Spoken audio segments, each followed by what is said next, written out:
Rick, tes gros canons ont pris une soirée de congé, un mauvais temps? Bon, écoute, il faut donner crédit aux Cataractes. Je pense qu'on était la meilleure équipe sur la glace ce soir. Ils ont bien exécuté. Nous, on n'a pas bien exécuté. C'était peut-être un des matchs où nos prises de décision et notre exécution n'étaient vraiment pas du rendez-vous. Mais on a joué contre une équipe qui a bien travaillé et qui méritait cette victoire-là. Jouez-vous avec plus de nervosité, Patrick? Sentez-vous que c'est un petit peu de pression? Ou... Non, je peux pas dire. Je regardais l'attitude des joueurs, puis je peux pas dire, moi, qu'on semblait là, nerveux ou. On va le voir si on dit, le 7e match, ça va être quelque chose. Puis il va y avoir l'ambiance dans le Colisée Pepsi. Fait que, je veux dire, c'est comme ça qu'il faut le regarder. On n'a pas eu une bonne journée, alors il faut se regrouper pour trouver des solutions pour le prochain match. Vous êtes moins intense, je trouve, chaque avant en zone offensive depuis les 2 derniers matchs? Oui, c'est sûr. Ça fait partie des points qu'on a retenus dans notre match. Mais je trouve qu'on est en mode réaction. J'ai mentionné au gars ce matin, puis depuis 2 matchs, peut-être moins avant-hier, c'est-à-dire, nous, on calculait qu'on avait à peu près 25-26 chances de marquer contre 12. Et qu'on a suffisamment bien joué pour gagner ce match-là. Eux sont arrivés chez eux puis ils ont joué un fort match. Le gardien de but a fait les arrêts clés dans les moments opportuns. Puis, écoute, ils bloquent les lancers. C'est rien de nouveau là, pour nous autres. Là. Je veux dire, ils travaillent fort puis ils veulent bloquer les tirs. Puis c'est ça leur identité. Fait que c'est à nous à trouver une façon là, de faire comme on l'a fait dans le début de série. Sentez-vous que chaque gros arrêt de Girard devient comme... Non. On dirait que la montagne se grossit devant vous? Ou... Non. Moi, je trouve qu'on lance moins bien sur lui qu'on a lancé peut-être en début de série. Là. On a dit à nos joueurs qu'il y avait des endroits spécifiques qu'on voulait mettre nos lancers. Puis un des endroits, c'est certainement pour Rod à glace. Est-ce que votre expérience de joueur que dans un 7e match la donne à vos joueurs? Ben, écoute, il y a des choses que je peux partager. Puis il y a des expériences que nos joueurs, il faut qu'ils vivent. Puis là, ils vont en vivre une. Moi, je veux dire, c'est sûr qu'on n'est pas content d'être dans un... On est déçu d'être dans un match 7. Je veux dire, on avait là, la série à la portée lors du dernier match. On s'est pas rendu au 7e match à cause de ce soir. Là. Cet après-midi, plutôt. C'est à cause du match 5. Je veux dire, il fallait trouver une manière de gagner ce match-là.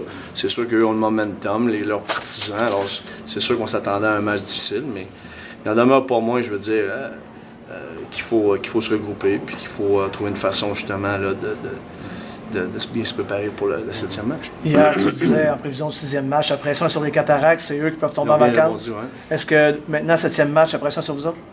Ben, moi, je pense que là, c'est les 2 équipes qui l'ont. Tu te bats, tu sais. On a toujours dit ça, hein. Quand je jouais à Denver, on joue pour la saison régulière pour avoir le 7e match. Les statistiques sont énormément du côté du club local là, par rapport au match 7. Alors, espérons que ça va continuer de même. Merci. C'est un plaisir.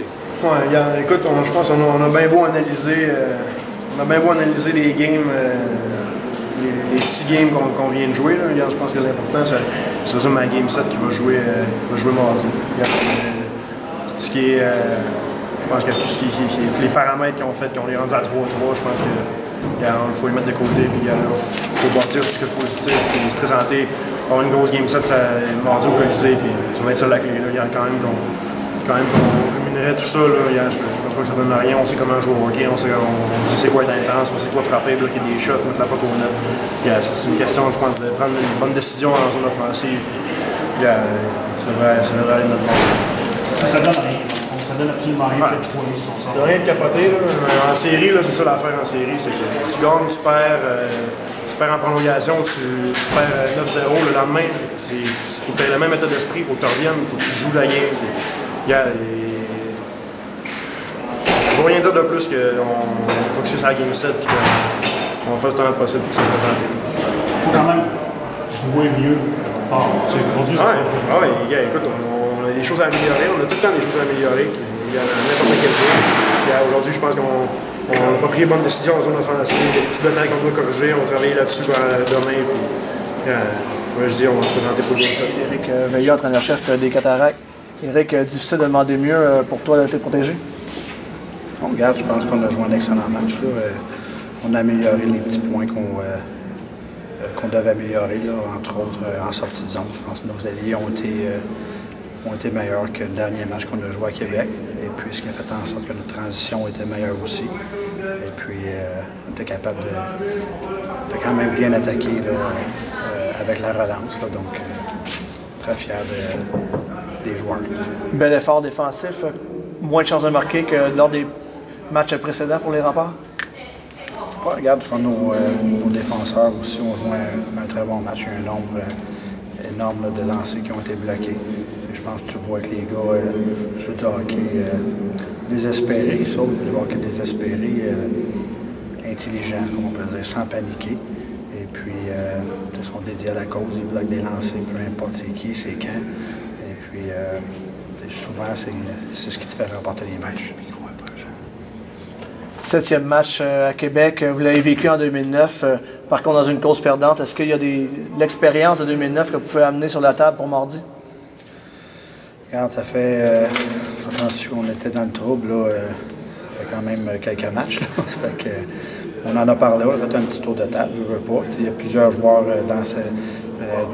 dans notre équipe qui ont eu à justement jouer dans des matchs numéro 7.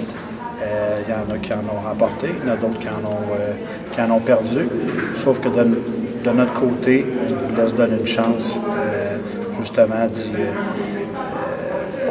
d'y jouer. Et puis, je pense que la façon qu'on joue dernièrement nous permet. Puis, je pense pas que c'est volé. Là, les joueurs le méritent amplement.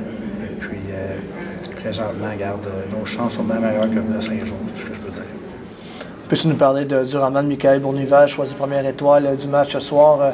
Il a donné la cadence, le capitaine? Regarde, il travaille, il patine, est agressif sur la rondelle. Et puis, Michael a joué un bon match. Et puis, les autres ont suivi. Merci. Merci, coach. Éric, Patrick Roy parlait que la pression était sur vous avant le match d'aujourd'hui. Match numéro 7, la pression va-t-elle au rempart? Ça, regarde, je ne sais pas comment eux vont réagir. Puis ça, c'est pas vraiment de notre problème, honnêtement. Là, nous, on est acculés au pied du mur. Là, ça fait déjà 2 matchs. Donc, on recommence dans 2 jours, c'est tout. Le jeu en zone défensive s'est beaucoup amélioré depuis la 3e période de vendredi. Regarde, c'est important de mettre beaucoup de pression. Plus tu mets de pression, moins de temps leur avant à faire leur jeu. Donc, quand on joue comme ça, souvent, ça va quand même assez bien.